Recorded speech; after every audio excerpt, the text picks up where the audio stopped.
Hello বন্ধুরা, happy with মিষ্টিতে আরেকটা নতুন ভিডিওর সঙ্গে তোমাদের সকলকে স্বাগত জানাই। তো আজকে আমি একটা রিকোয়েস্টেড ভিডিও নিয়ে চলে এসেছি। অনেক দিদি ভাই, অনেক দাদা ভাই আমাকে এই ভিডিওটা করার জন্য অনেক রিকোয়েস্ট করেছে। তো কদিন করা হচ্ছিল না, আর আমার এই ভিডিওটা করতে গেলে একটু প্রবলেম হবে, কারণ ছোট থেকে আমার হাঁচি দিতে একটু সমস্যা হয়। এই জন্য আমার বড় আমাকে বারণ করছিল যে করতে হবে না। তো ওই জন্য আমি করতে ফার্স্ট চাইছিলাম না, কিন্তু অনেক দিদি ভাই, অনেক দাদা ভাই আমাকে অনেকভাবে রিকোয়েস্ট করছিল, যে বারবার কমেন্টস করছিল ওই ভিডিওটা করার জন্য। ওই জন্য আজ আমি করলাম। তো প্লিজ আমার ভিডিওটা স্কিপ না করে পুরোটাই দেখবে, তাহলে সঙ্গে থাকো, দেখতে থাকো। তাহলে চলো ভিডিওটা শুরু করি।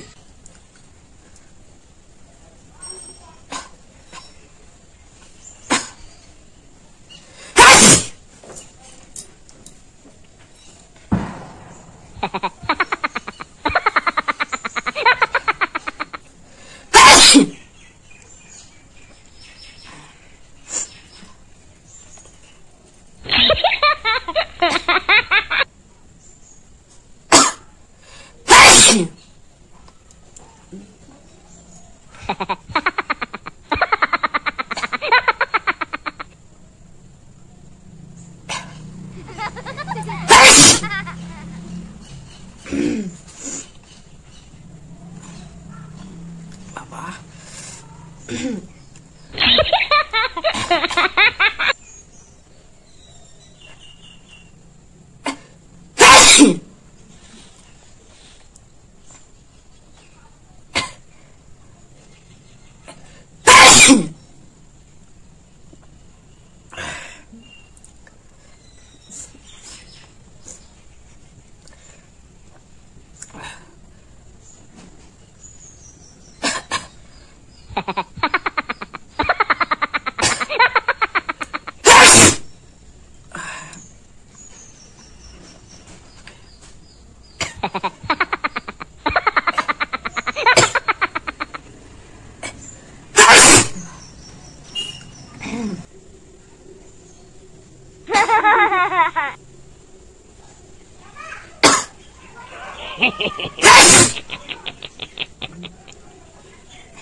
তো বন্ধুরা দেখো, আমার খুব কষ্ট হয়ে গেছে। এমনি আমার এইভাবে হাঁচি দিতে ভীষণ কষ্ট হয়, ছোট থেকেই। আগে ঠান্ডা লাগলে মা বলতো হাঁচি দিতে, তো আমার হাঁচি দিতে ভীষণ কষ্ট হয়। তো অনেকের রিকোয়েস্ট ছিল বলে এই ভিডিওটা করলাম। তো আমার ভিডিওটা যদি ভালো লেগে থাকে অবশ্যই আমার পাশে থেকে আমার চ্যানেলটাকে সাবস্ক্রাইব করবে। আর যারা নতুন নতুন এখনো ভিজিট করছো, আমার চ্যানেলটাকে সাবস্ক্রাইব করছো না, তো প্লিজ তারা আমার চ্যানেলটাকে সাবস্ক্রাইব করবেন, আমার পাশে থাকবে। তো ভিডিওটা এ পর্যন্তই। তোমরা সবাই ভালো থাকবে, সুস্থ থাকবে। তাহলে বাই, টাটা।